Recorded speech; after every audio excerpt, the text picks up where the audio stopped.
এই পূর্ণিমার চাঁদ সাক্ষী থাক, আমি তোমাকে শুধু মা নয়, জীবনসঙ্গী হিসেবে চাই। গতকাল পূর্ণিমা ছিল। ছাদে গিয়েছিলাম কাপড় নামাতে। চাঁদের আলো সারা ছাদ রূপালি হয়ে আছে। ছেলে হঠাৎ ছাদে উঠে এল। মা, কি সুন্দর চাঁদ! হ্যাঁ, খুবই সুন্দর গু। দুজনেই চাঁদের দিকে তাকিয়ে দাঁড়ালাম। হঠাৎ ছেলে আমার পাশে এসে দাঁড়িয়ে বলল, মা, এই চাঁদের আলো তোমাকে আরও সুন্দর লাগছে গু। আমি হাসলাম। বাজে কথা বলিস না গি। না মা, আমি সত্য বলছি। তুমি জানো, আমি প্রতি পূর্ণিমার রাতে ছাদে এসে চাঁদের কাছে একটা ইচ্ছা প্রকাশ করি গি। কি ইচ্ছা? ছেলে আমার হাত ধরল। ইচ্ছা করি তুমি আমার স্ত্রী হও। এই পূর্ণিমার চাঁদের মতো পূর্ণ হোক আমাদের জীবন। আমার হাত তার হাত থেকে ছাড়ানোর চেষ্টা করলাম। কিন্তু সে আরও শক্ত করে ধরল।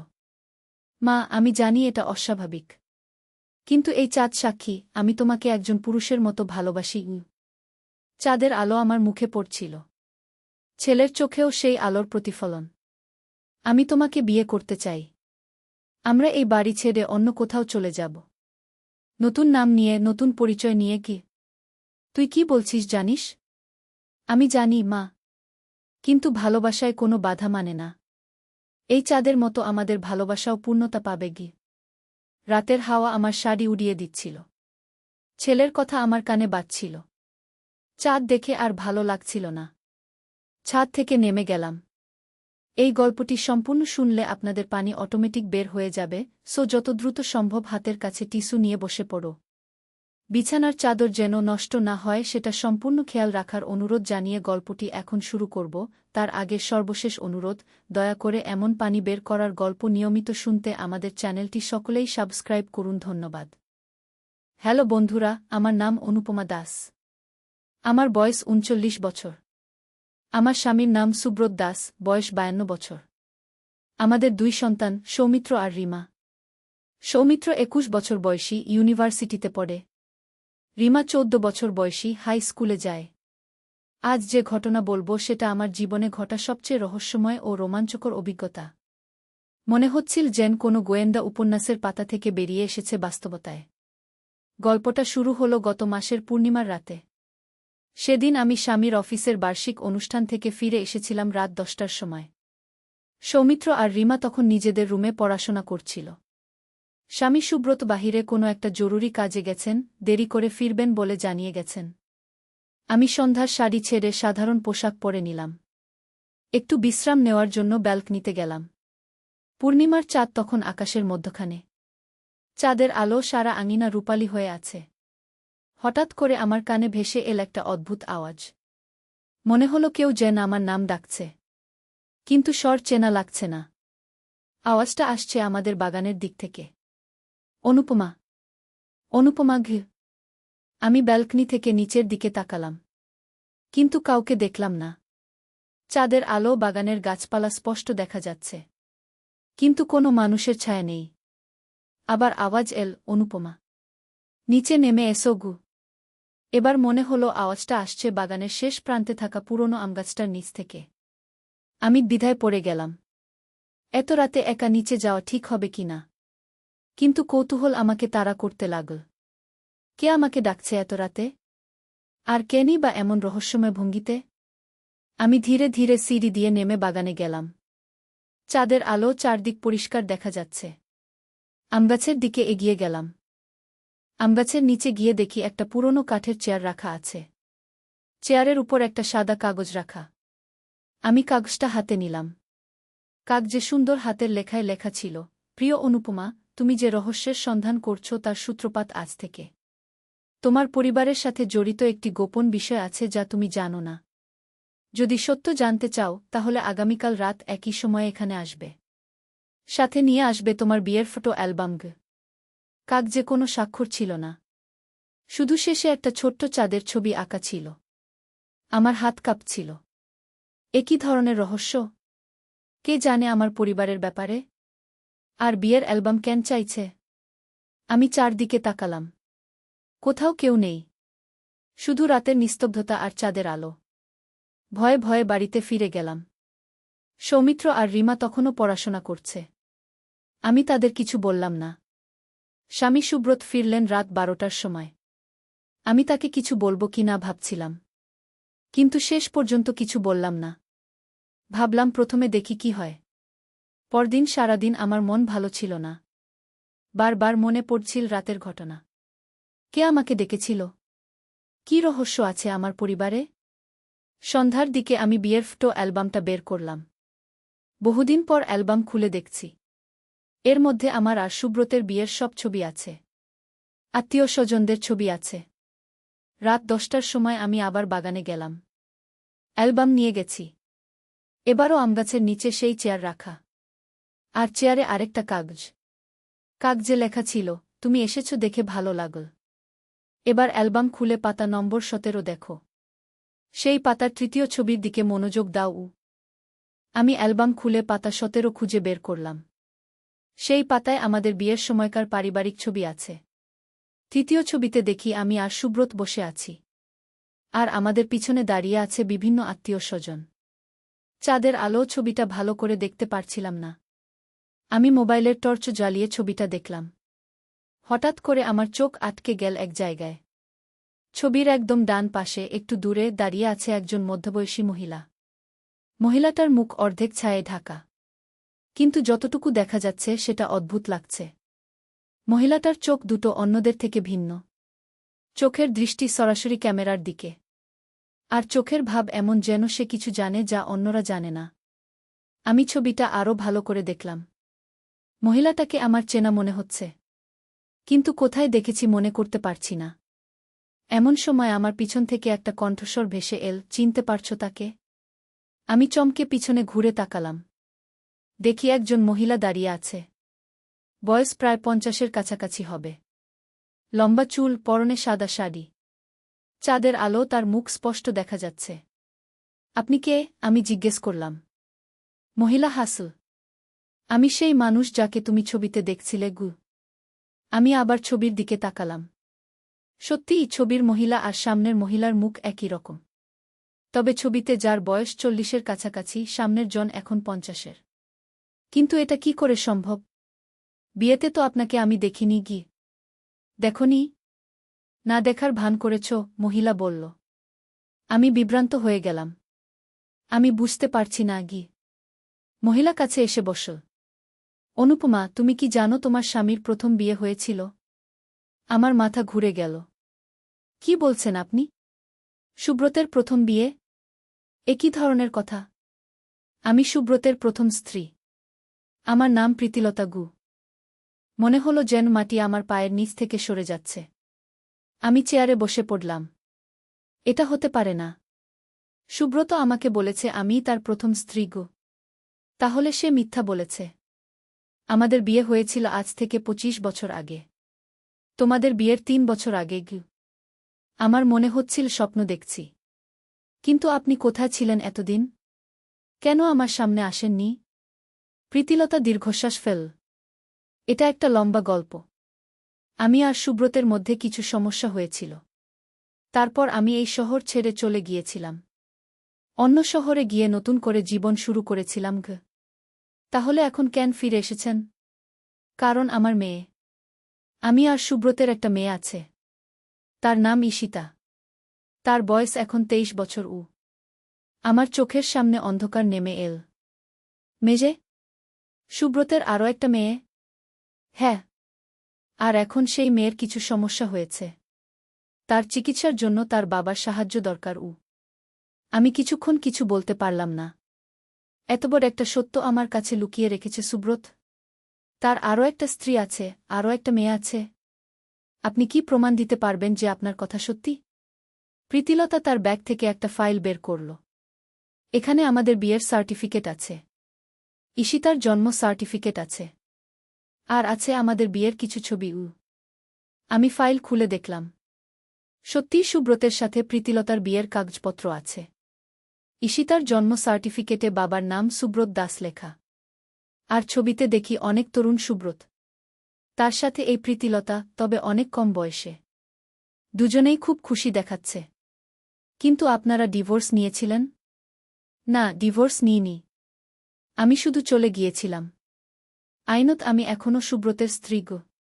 এই কথা শুনে আমার মনে হলো যেন মাথায় বাজ পড়েছে। তাহলে আমার বিয়েটাই অবৈধ? তার মানে আমার বিয়ে? তোমার বিয়ে আইন তো বৈধ নয়। কারণ সুব্রত তখন ইতিমধ্যে বিবাহিত ছিল। আমি দাঁড়িয়ে পড়লাম। মনে হচ্ছিল পুরো পৃথিবী ঘুরছে। এটা হতে পারে না। আমি স্বামীকে জিজ্ঞেস করব গু। অবশ্যই জিজ্ঞেস করো। কিন্তু তার আগে একটা কথা বলি। আমি তোমাদের সংসার ভাঙতে চাই না। আমি শুধু চাই আমার মেয়ের চিকিৎসার জন্য সুব্রত কিছু সাহায্য করুক। কী ধরনের সাহায্য? ঈশিতার কিডনিতে সমস্যা হয়েছে। তার একটা কিডনি ট্রান্সপ্ল্যান্ট দরকার। আর সুব্রতের কিডনি ম্যাচ করে। আমি চাই সে তার মেয়েকে একটা কিডনি দিক। আমার মাথা ঝিমঝিম করতে লাগল। এতসব কিছু একসাথে। প্রথম স্ত্রী, আরেকটা মেয়ে, কিডনি ট্রান্সপ্ল্যান্ট। আমি এখন আর কিছু ভাবতে পারছি না। আমাকে একটু সময় দিন। প্রীতিলতা দাঁড়িয়ে উঠল। আমি তোমাকে 3 দিন সময় দিচ্ছি। এই 3 দিনে সুব্রতের সাথে কথা বলো। আর আগামী পরশু রাতে আবার এখানে এসো। তখন আমি ঈশিতাকেও নিয়ে আসব। বলে সে চলে গেল। আমি একা দাঁড়িয়ে রইলাম চাঁদের আলো।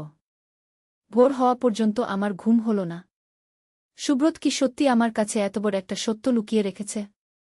তার কি সত্যি আরেকটা স্ত্রী আর মেয়ে আছে? পরদিন সকালে আমি সুব্রতকে জিজ্ঞেস করার কথা ভাবছিলাম। কিন্তু কি করে জিজ্ঞেস করব? হঠাৎ করে এসে বলব যে তোমার প্রথম স্ত্রীর সাথে আমার দেখা হয়েছে? দুপুরে সুব্রত অফিস থেকে ফিরে এসেছে। আমি তাকে বললাম, আমার সাথে একটু কথা আছে কি? কি কথা? সে জিজ্ঞেস করল। আমি সরাসরি বলার সাহস পেলাম না। তাই ঘুরিয়ে বললাম, তোমার বিয়ের আগে কোনো সম্পর্ক ছিল? সুব্রত একটু অবাক হল। এ ধরনের প্রশ্ন কেন হঠাৎ? শুধু জানতে চাইছি গু। না, কোনো সম্পর্ক ছিল না। তুমিই আমার প্রথম ঘ। আমি দেখলাম সে সরাসরি মিথ্যা বলছে। তার চোখে কোনো বিচলিত ভাব নেই। তুমি নিশ্চিত? কখনো বিয়ের কথাবার্তা হয়নি? অনুপমা, এসব কি? হঠাৎ করে এ ধরনের প্রশ্ন কেন করছ? আমি বুঝলাম এভাবে সত্য বের করা যাবে না। কিছু না, শুধু এমনি। রাতে আমি আবার বাগানে গেলাম। এবার প্রীতিলতা ঈশিতাকে নিয়ে এসেছে। ঈশিতাকে দেখে আমার চোখ ছানাবড়া হয়ে গেল। মেয়েটি দেখতে হুবহু সৌমিত্রর মতো। একই চোখ, একই নাক, একই মুখের গড়ন। যেন সৌমিত্রর বোন। এ হচ্ছে ঈশিতা। তোমার স্বামীর বড় মেয়ে কি? প্রীতিলতা পরিচয় করিয়ে দিল। ঈশিতা খুবই দুর্বল লাগছে। তার মুখ ফ্যাকাশে। চোখের নিচে কালো দাগ। হ্যালো খালা, ঈশিতা ক্ষীণ স্বরে বলল। আমি কিছু বলতে পারলাম না। মেয়েটার অবস্থা দেখে আমার খুব খারাপ লাগছিল। বাবা কি আমাকে চিনবেন? ঈশিতা জিজ্ঞেস করল। আমার গলা শুকিয়ে গেল। তোমার বাবা জানেন যে তোমার এই অবস্থা? প্রীতিলতা বলল, না, সে জানে না। আমি তাকে কিছু বলিনি। কিন্তু এখন আর সময় নেই। ঈশিতার খুব দ্রুত অপারেশন দরকার গু। তুমি কি বাবাকে বলবে আমার কথা? ঈশিতা আমাকে জিজ্ঞেস করল। আমি দেখলাম মেয়েটার চোখে কতটা আশা। আমি চেষ্টা করব গু। প্রীতিলতা বলল, অনুপমা, আমি জানি এটা তোমার জন্য খুব কঠিন। কিন্তু একটা মেয়ের জীবন মৃত্যুর প্রশ্ন। আমি বাড়ি ফিরে গেলাম। কিন্তু ঘুম আসছিল না। ঈশিতার মুখটা বারবার মনে পড়ছিল। পরদিন আমি সিদ্ধান্ত নিলাম সুব্রতকে সব বলব। সন্ধ্যার দিকে সে অফিস থেকে ফিরল। আমি তাকে বসার ঘরে ডাকলাম। সুব্রত, আমার তোমার সাথে একটা গুরুত্বপূর্ণ কথা আছে গি। কি কথা? সে বলল। প্রীতিলতার কথা মনে আছে? সুব্রতের মুখের রং পাল্টে গেল। প্রীতিলতা? কোন প্রীতিলতা? তোমার প্রথম স্ত্রী প্রীতিলতা গু। সুব্রত চুপ করে রইল কিছুক্ষণ। তারপর বলল, তুমি কি করে জানলে? তার সাথে আমার দেখা হয়েছে। সে ঈশিতাকেও নিয়ে এসেছে গি। সুব্রত মাথা নিচু করে বসল। আমি জানতাম একদিন এই দিন আসবে গু। তুমি কেন আমাকে বলনি? কেন এত কিছু লুকিয়ে রেখেছ? কারণ আমি ভয় পেয়েছিলাম। ভেবেছিলাম তুমি আমাকে ছেড়ে চলে যাবে গু। কিন্তু এটা কি ঠিক ছিল? আমার জানার অধিকার ছিল না? সুব্রত উঠে জানালার কাছে গিয়ে দাঁড়াল। অনুপমা, সেই সময়ে প্রীতিলতার সাথে আমার অনেক সমস্যা হয়েছিল। আমরা দুজনেই খুব তরুণ ছিলাম। বুঝতাম না কি করছি।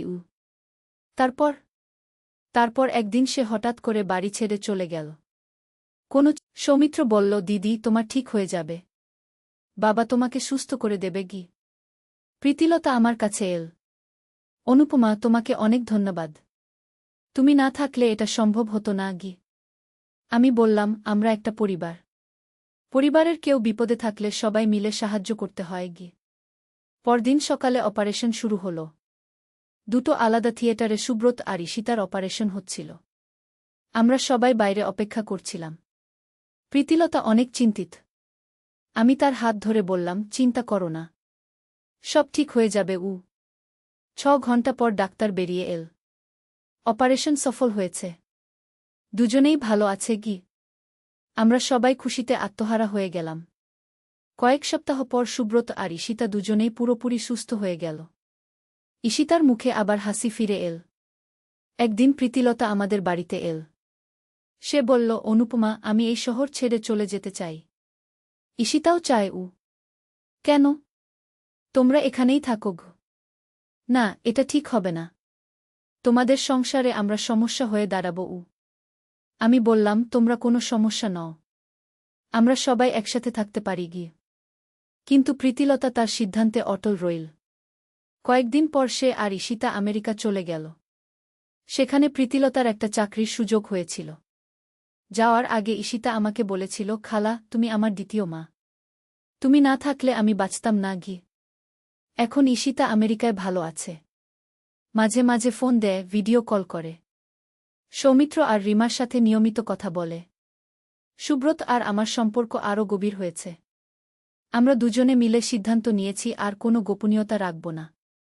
এই গল্পের মাধ্যমে আমি বুঝেছি, পরিবার মানে শুধু রক্তের সম্পর্ক নয়, ভালোবাসা আর বিশ্বাসের সম্পর্কও। যখন কেউ বিপদে পড়ে তখন সবাই মিলে তার পাশে দাঁড়ানোর নামই পরিবার। কিন্তু এই গল্প এখানেই শেষ নয়। কয়েক মাস পর আরেকটা রহস্যময় ঘটনা ঘটল। একদিন সকালে আমি বাগানে গিয়ে দেখি সেই পুরনো আমগাছের নিচে একটা ছোট্ট বাক্স রাখা। বাক্সের উপর আমার নাম লেখা। আমি বাক্স খুলে দেখি ভিতরে একটা পুরনো ডায়েরি আর একটা চিঠি। চিঠিতে লেখা ছিল, প্রিয় অনুপমা, এই ডায়েরিটি তোমার মায়ের। তোমার মা মারা যাওয়ার আগে এটি আমার কাছে রেখে গিয়েছিলেন। তিনি বলেছিলেন ঠিক সময়ে তোমাকে দিতে। আমি মনে করি এখনই সেই সময়। তোমার মামা অশোক। কিন্তু আমার তো কোনো মামা অশোক নেই। আমার মায়েরও কোনো ভাই ছিল না। আমি ডায়েরি খুলে পড়তে শুরু করলাম। প্রথম পাতাতেই আমার মায়ের হাতের লেখায় লেখা, আমার প্রিয় মেয়ে অনুপমা, যখন তুমি এই ডায়েরি পড়বে তখন হয়তো আমি আর এই পৃথিবীতে থাকব না। কিন্তু কিছু সত্য তোমার জানা দরকার। আমার হাত কাঁপছিল। মায়ের আর কি গোপন কথা আছে? ডায়েরির পরের পাতায় লেখা ছিল, অনুপমা, তুমি আমার নিজের মেয়ে নও, তুমি দত্তক নেওয়া। তোমার আসল মা আমার সবচেয়ে প্রিয় বন্ধু ছিল, তার নাম ছিল মালতী। আমার মাথা ঝিমঝিম করতে লাগল। আমি দত্তক নেওয়া? এটা হতে পারে না। ডায়েরিতে আরও লেখা ছিল, মালতী একটি গোপন প্রেমের সম্পর্কে জড়িয়ে পড়েছিল। তার সন্তান হওয়ার পর সেই ব্যক্তি তাকে ছেড়ে চলে গেল। মালতী খুবই অসুস্থ ছিল। সে আমাকে অনুরোধ করেছিল তোমার দেখভাল করার জন্য। আমি আর পড়তে পারছিলাম না। এতসব কিছু একসাথে। প্রথমে স্বামীর গোপন বিয়ে, তারপর নিজের জন্মের সত্য। আমি ডায়েরি নিয়ে ঘরে গেলাম। সুব্রত অফিসে গেছে, সৌমিত্র আর রিমা স্কুল কলেজে। আমি আবার ডায়েরি খুলে পড়তে শুরু করলাম। মায়ের লেখায় আরও জানলাম, তোমার আসল বাবার নাম দেবব্রত সেন। সে তখন একটি বিশ্ববিদ্যালয়ে পড়াত। খুবই সুদর্শন আর মেধাবী ছিল, কিন্তু চরিত্রে দুর্বল ছিল। মালতী তাকে অনেক ভালোবাসত। কিন্তু যখন সে জানতে পারল মালতী গর্ভবতী, তখন সে পালিয়ে গেল। শুনেছি সে বিদেশে চলে গেছে। তোমার জন্মের সময় মালতী খুবই দুর্বল ছিল। তুমি জন্মানোর 3 দিন পর সে মারা যায়। আমার চোখ দিয়ে পানি পড়ছিল। আমার আসল মা মারা গেছেন আমাকে জন্ম দেওয়ার 3 দিন পরেই। ডায়েরিতে আরও লেখা ছিল, আমি আর তোমার বাবা তোমাকে নিজের সন্তানের মতো ভালোবেসেছি। কখনো বুঝতে দিইনি যে তুমি দত্তক। কিন্তু মনে করেছি একদিন তোমার সত্য জানা উচিতকে। তোমার আসল বাবা দেবব্রত এখন কোথায় আছে জানি না, তবে শুনেছি সে এখন দেশে ফিরে এসেছে। হয়তো তুমি চাইলে তাকে খুঁজে বের করতে পারবে কি। আমি ডায়েরি বন্ধ করে দিলাম। এত রহস্য, এত গোপনীয়তা। কেন আমার জীবনে এতসব জটিলতা? সন্ধ্যায় সুব্রত এল। আমি তাকে ডায়েরির কথা বললাম। তুমি কি করতে চাও? সুব্রত জিজ্ঞেস করল। আমি জানি না। একদিকে কৌতূহল, অন্যদিকে ভয়। তোমার আসল বাবার খোঁজ নেবে? আমি কিছুক্ষণ ভেবে বললাম, হ্যাঁ, আমি তাকে খুঁজে বের করতে চাই। অন্তত একবার দেখতে চাই কেমন মানুষ আমার জন্ম দিয়েছে গি। পরদিন আমি স্থানীয় পত্রিকায় একটি বিজ্ঞাপন দিলাম, দেবব্রত সেন, যিনি ৩০ বছর আগে বিশ্ববিদ্যালয়ে পড়াতেন, তার সন্ধান করা হচ্ছে। পারিবারিক কারণে জরুরি। কয়েকদিন কোনো সাড়া পেলাম না। তারপর একদিন একটি ফোন এল। আমি দেবব্রত সেনের সাথে কথা বলতে চাই, আমি বললাম। আমি দেবব্রত। আপনি কে? আমার গলা শুকিয়ে গেল। আমি আমি অনুপমা। মালতীর মেয়ে গি। ওপাশে লম্বা নিস্তব্ধতা। তারপর কাপা কণ্ঠে বলল, মালতীর মেয়ে? তুমি তুমি বেঁচে আছো? হ্যাঁ, আমি বেঁচে আছি। আর আমি জানতে চাই কেন তুমি আমার মাকে একা ছেড়ে গিয়েছিলে গু। আমি আমি তোমাদের সাথে দেখা করতে চাই। তোমরা কোথায় থাকো? আমি আমাদের ঠিকানা দিলাম। পরদিন দেবব্রত আমাদের বাড়িতে এল। একজন ষাটের কোঠায় মানুষ। চুল পাকা, কিন্তু চোখে এখনও তারুণ্য। তুমি তুমি দেখতে হুবহু তোমার মায়ের মতো, সে বলল। আমি তার দিকে তাকিয়ে রইলাম। এই মানুষটি আমার আসল বাবা। কেন তুমি আমাদের ছেড়ে গিয়েছিলে? আমি জিজ্ঞেস করলাম। দেবব্রত মাথা নিচু করে বসল। আমি কাপুরুষ ছিলাম। সেই বয়সে আমি দায়িত্ব নিতে ভয় পেয়েছিলাম ঘ। তুমি জানতে যে আমার মা মারা গেছেন? হ্যাঁ, পরে জেনেছিলাম। আমি খুব অনুতপ্ত। আর আমার খোঁজ নিতে মনে হয়নি? হয়েছে। অনেকবার হয়েছে। কিন্তু সাহস পাইনি। ভেবেছি তোমার নিশ্চয় ভালো পরিবার হয়েছে। আমি গিয়ে সেটা নষ্ট করব কেন? আমি বুঝতে পারছিলাম দেবব্রত সত্যি অনুতপ্ত। কিন্তু তাতে আমার মনের ব্যথা কমছিল না। তুমি এখন কি করো? আমি জিজ্ঞেস করলাম। আমি একটা প্রকাশনা সংস্থার মালিক। বই প্রকাশ করি কি। পরিবার? আমি বিয়ে করিনি। তোমাদের ছেড়ে যাওয়ার পর আর কোনো সম্পর্কে জড়াইনি গি। আমি অবাক হলাম। কেন? কারণ আমি নিজেকে ক্ষমা করতে পারিনি। মালতী আর তোমার প্রতি যে অন্যায় করেছি, সেই অপরাধবোধ আমাকে সারা জীবন তাড়া করেছে গু। এই কথা শুনে আমার মনে কিছুটা দয়া হল। তুমি এখন কি চাও? আমি জিজ্ঞেস করলাম। আমি চাই তুমি আমাকে ক্ষমা করো। আর যদি সম্ভব হয় তাহলে আমাকে তোমার জীবনে একটু জায়গা দাও। আমি কিছুক্ষণ চুপ করে রইলাম। তারপর বললাম, আমি তোমাকে ক্ষমা করলাম। কিন্তু আমার বাবা একজনই, যিনি আমাকে বট করেছেন। তুমি হতে পারো আমার একজন বন্ধু গো। দেবব্রত কৃতজ্ঞ দৃষ্টিতে আমার দিকে তাকাল। এটাই যথেষ্ট। আমি আর কিছু চাই না গে। তারপর থেকে দেবব্রত মাঝে মাঝে আমাদের বাড়িতে আসে। সৌমিত্র আর রিমার সাথে ভালো সম্পর্ক গড়ে তুলেছে। তারা তাকে দাদু বলে ডাকে। এভাবে আমার জীবনে আরও একটি নতুন অধ্যায় যুক্ত হল। কিন্তু রহস্যের শেষ এখানেও নয়। কিছুদিন পর আরেকটি অবিশ্বাস্য ঘটনা ঘটল। একদিন রিমা স্কুল থেকে ফিরে এসে বলল, মা, আমাদের স্কুলে একটা নতুন টিচার এসেছেন। তিনি বলেছেন তিনি আমাদের পরিবারকে চেনেন গ। কি নাম তার? আমি জিজ্ঞেস করলাম। সুমিত্রা রায়। আমার কানে এই নাম পরিচিত লাগল। কিন্তু কোথায় শুনেছি মনে করতে পারছি না। তিনি কি বলেছেন? আমি জিজ্ঞেস করলাম। তিনি বলেছেন আমাদের পরিবারের সাথে তার পুরনো সম্পর্ক আছে। আর তিনি একটা গুরুত্বপূর্ণ কথা বলতে চান। পরদিন আমি রিমার স্কুলে গেলাম। সুমিত্রা রায়ের সাথে দেখা করলাম। তিনি প্রায় ৫০ বছর বয়সের একজন মহিলা। দেখতে ভদ্র, কিন্তু চোখে এক ধরনের উদ্বেগ। আপনি আমাদের চেনেন? আমি জিজ্ঞেস করলাম। হ্যাঁ, আমি আপনাদের চিনি। আপনার স্বামী সুব্রত দাসকে আমি চিনি গিয়ে। কোথায় চেনেন? সুমিত্রা একটু দ্বিধা করল। তারপর বলল, এটা একটা ব্যক্তিগত বিষয়। আমি আপনাদের বাড়িতে গিয়ে কথা বলতে চাই। সন্ধ্যায় সুমিত্রা আমাদের বাড়িতে এল। সুব্রত তখন বাড়িতে। সুব্রত সুমিত্রাকে দেখেই চমকে উঠল। সুমিত্রা, তুমি? হ্যাঁ, আমি। কেমন আছো সুব্রত? আমি বুঝলাম এদের মধ্যে পরিচয় আছে। তোমরা কিভাবে পরিচিত? আমি জিজ্ঞেস করলাম। শুভ,